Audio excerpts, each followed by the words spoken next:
we thought even then. And the two women leaning against the shutters, standing there and started to talk. And the one says to the other, they were two caretakers' wives. Mm-hmm. One from the house where we lived, number 4, and one from this number 6, where we were. And the one from number 4 says these words, yeah, and you know, from our house, yes, they came and they took, and she mentions, you know, this lovely little boy, remember this little boy, she described my little brother vividly. And we hear it, and we hear it. And then the other woman says, what? You mean so? So she repeats it again. She says, yes, you know, this little boy and his father, they came, they took them away. So one woman screamed, you know, and nearly fainted or something, screamed on her. And my mother and I, we were like pillars of salt. We not a tear, not a thing. We couldn't talk. We couldn't believe what we heard. And my mother said, I'm going to see how could they take him away. He had such papers. How is that possible? How is that possible? That's not possible. I need to go. And they didn't want to let her out because it was dangerous for them, for her to go out from that shop, of course. So she had to wait toward the evening again. And then she said, I am going. And she went to that man, the head of where my father was working, to this SS or Sonderdienst man, you know. I still remember his name, yeah. What was his name? And told him, no matter, but I don't like to mention names. And she said, and he went into a furious thing. He said, what? What do you mean? How did they dare to tear my papers? Of course, that was important for that his papers, suddenly, his pride, you know, my papers, they tore my papers. We're going in a car and we're going to look for them. And he took my mother, this Sonderdienstman, officer, I don't know, he was a major or something, and they started going from place to place to look for them, never found them anywhere. So what happened, I don't know. Whether they were deported, whether they were sent to Belzec, because everything went to Belzec from that particular selection. Trains were waiting, and Kleparov, and that's when. Or something happened even in town, we don't know. My mother, afterwards, how naive can one be, and how brave she was, how brave. She went back home to our house and went into the caretaker to ask what happened. And as she entered, she saw standing there a man with a back to her. And she thought that was my father because he was the height and dark hair, and so he was dressed top to bottom in my father's clothes. He wore the watch, my father's watch, and our radio was playing there. I don't know how she dared to go in and how he didn't do anything to her. I don't know. But she did. What did he and say? He said, I don't know. He said he doesn't know. He doesn't know. When she saw that, I can't tell you because I don't know whether she even told me exactly. I don't know. It was a shock. He was standing with his back. And I remember exactly The shirt my mother bought him a silk blue shirt, a silk blue one. He didn't like to wear ties, so you could wear off, and flannel grey trousers. He was dressed in that with the back to her, and she thought that was my father. And he all turned around, there he was. Did she confront him about the clothes and the watch and the radio? No, I don't know. I don't know whether she confronted him with anything, but she must have been in a, I don't know, kind of shock. I don't even know how she got back to where we were.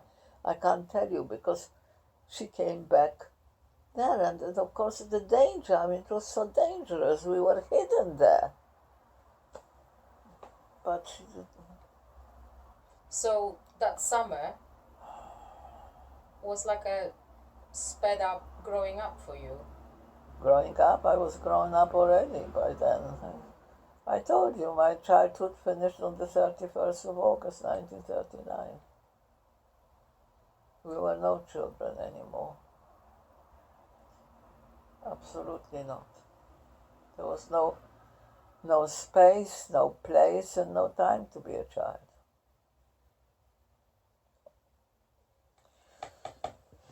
When I tell you, when I think of it, when I say it, I can't understand how this could have been. That she left him, that he didn't stop her, because all he wanted was my father's watch and the radio. This is what he was coming beforehand. He would come occasionally, knock on the door, and very friendly, in a very friendly manner. And then he would say, "Oh, Mr. Stern, I like your watch." Well, if I told you I like your watch, do you take it off and give it to me? No, you say thank you, don't you? I mean, what do you do? So he said, "Thank you very much." Yes, it was a birthday present from my wife. And then he'd come again, same thing, "I like your watch." And then one, my mother said, "Give him that watch." I said, "Why should I give him that watch? Why should I give him a watch? Why do you say that?" He couldn't understand that this is what the man wanted. Mm-hmm. Then he would say, "You know, your radio is marvelous. I love this radio, wonderful. It had the green eye. I like this radio, plays nicely, very nice." And my father always worked on it. He did something. He said, "How do you do this? How do you do that?" He was very interested, very keen.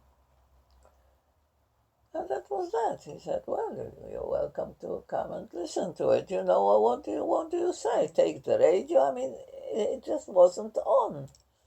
And my mother said, "Give him the radio." And he said, "Why?" He could not understand that you should give a radio or you should give a watch. So he brought the Gestapo and got it.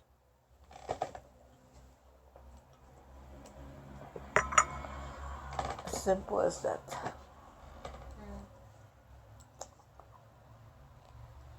Who knows what might have happened had he given him the watch? Who knows? Yeah. After your father and your brother were gone, did you come back to your flat? You stayed in... It was sealed. Okay. They sealed it. Did you stay in that No. shop? We had to go to my grandparents, and my grandparents by that time were in the ghetto. Mm-hmm. So that's the time when my mother and I went into the ghetto, which was an open ghetto still, not a closed one, but it was a ghetto. What was the life there like? Oh, there was no life. There was no life there. It's terrible. In one room, 3 families. It was really beyond. I don't know how we ever managed. I don't know. But we did. But we were one next to another, sleeping, 3 families in one room. My grandparents, my mother and I, that was the family. And then there were two other families. And it was terrible. There was no food, there was typhus, there was all sort of illnesses, and of course selections non-stop. When I say selections, I mean constant killings inside the ghetto, constant killings, groups of working people going out of the ghetto, working outside the ghetto, and coming back in groups. My grandfather was taken out of the group and shot on the spot. What can I tell you? People lying on the thing, dead. It was horrendous, horrendous. And as I said, we had a camp in Lvov. What a camp! What commandants of the camp we had. I mean, they were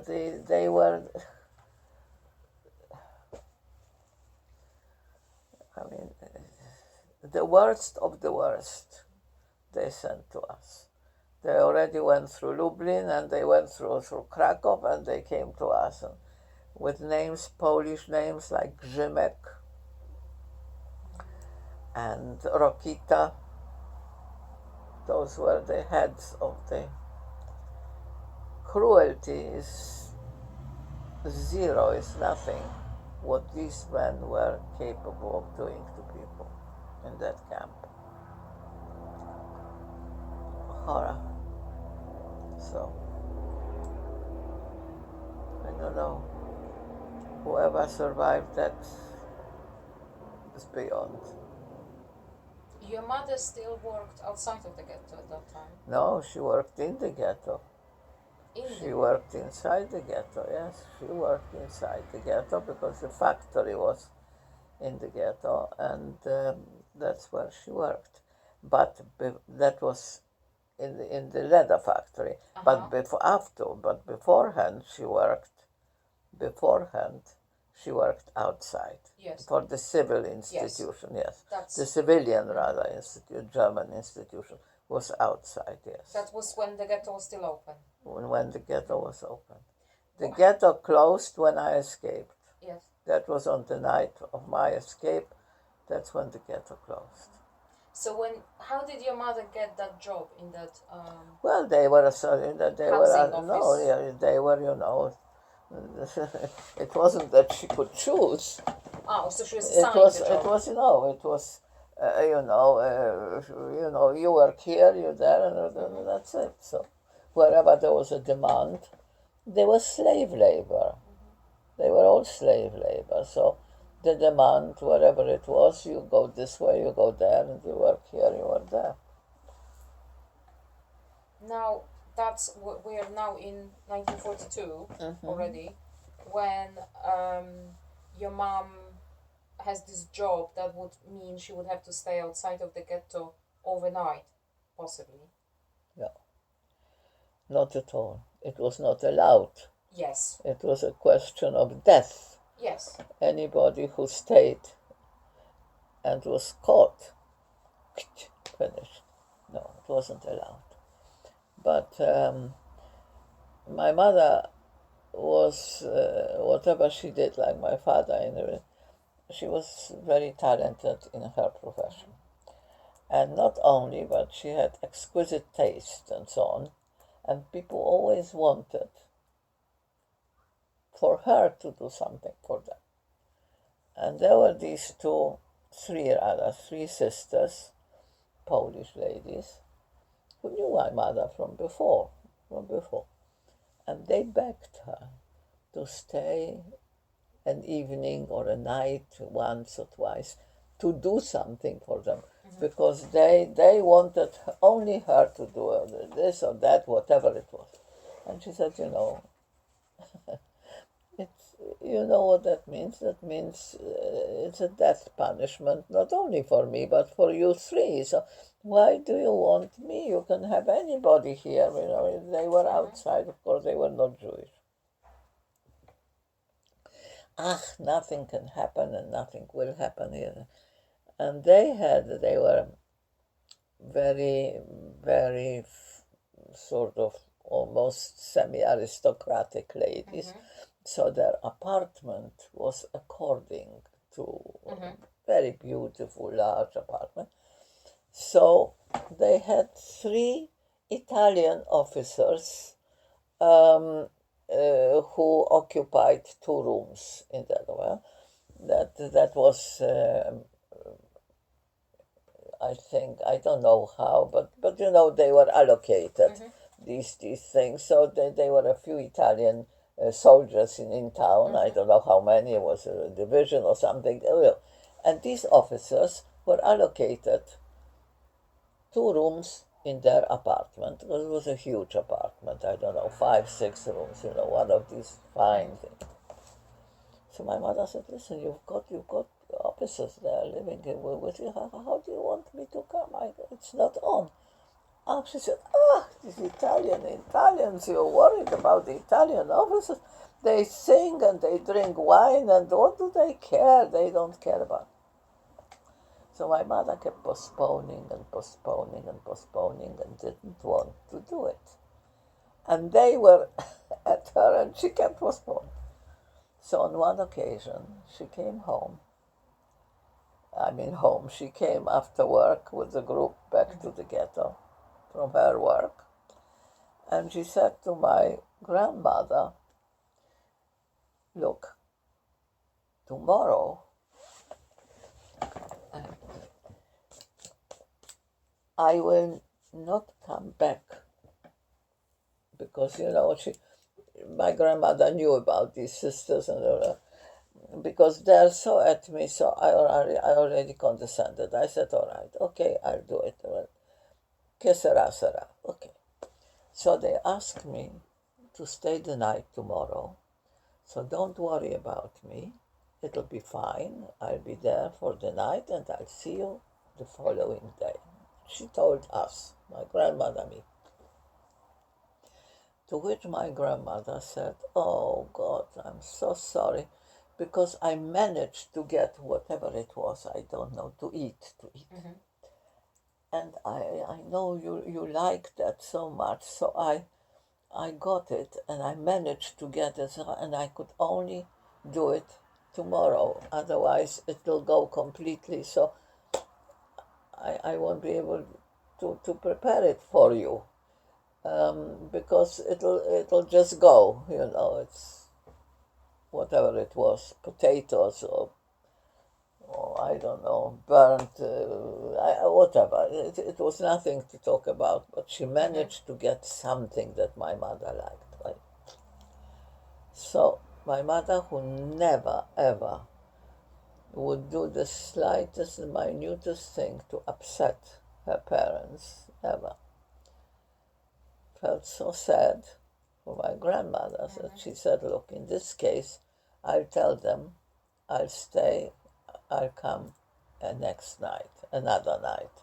I won't do it tomorrow, I'll come home, but I'll tell them I'll come another night, the night after." And that was that. Now, had my mother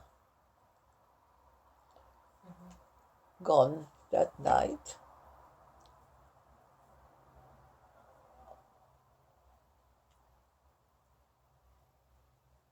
right, had she gone that night, she would have been back normally the following night. And that's when all of us would have been locked up in the ghetto. I would not have escaped. The fact was that she stayed the night later, and that's when the rumor went around, unbeknown to her, but within the ghetto. It spread like, I tell you, like water flowing, that they're closing up all the entrances to the ghetto. The ghetto is going to be closed. Anybody coming in from outside, from work, who does not have a patch, who is not working for the military or the industry, heavy industry, to Belgians on the gate, which my mother, of course, didn't have, because she worked for a private German institution, civilian. And when I heard that, I immediately thought that I've got to see how I can prevent her from coming back into the ghetto. And that's the night on the 18th of November when I escaped from the ghetto, in order to prevent her coming. Tell me the story of how you escaped. Well, I waited. First of all, everybody was hiding. Immediately people were hiding because they were coming into the ghetto and selection and taking away who doesn't have that, and all these sort of horrible things.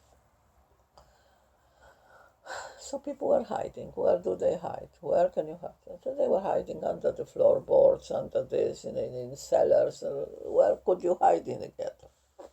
And this particular house where we were, everybody was hiding in the cellar. And there was you didn't just go down into the cellar. Normally they had a part of the cellar. I don't know, they prepared it or so beforehand. I mean, you had to go down through floorboards. You picked up lifted some floorboards. It was covered by, on top it was a carpet, and went down on a ladder. And that was the hiding place. And so did we, my grandparents and I. We went down and we were going to spend the night there. So I was in pajamas, and it was November. It was very, very cold. And a little jumper on top and a pair of slippers. And that's all, because they put me, this child, they gave me, my grandmother made some kind of a thing that I could be covered, that I could lie down on something and be covered up and to go to sleep. And I decided that I should wait until everybody is asleep. And then I try to get myself out, which is easier said than it was done, because there were a number of people there. I don't know how many, but there were quite a few people who lived within the house, and my grandparents at the time, both of them still. And I waited. I pretended I was sleeping. I pretended I was asleep, and waited and waited and waited. So whatever time it was, I don't know exactly, but it probably was about 2, 3 o'clock, definitely by then, because we went down about 9 or 10. So and I heard my grandparents sleeping. I heard this one snoring, that one snoring. And I decided I'm going to try this ladder up, that nothing squeaks, that there is somebody or nobody there who is not asleep. It was quite a thing. And I went up that ladder, and you had to lift the floorboards. That doesn't make a noise. I don't know how I did it. But I did it. And nobody saw me, and nobody did anything. And if they saw me, they did nothing. I don't know.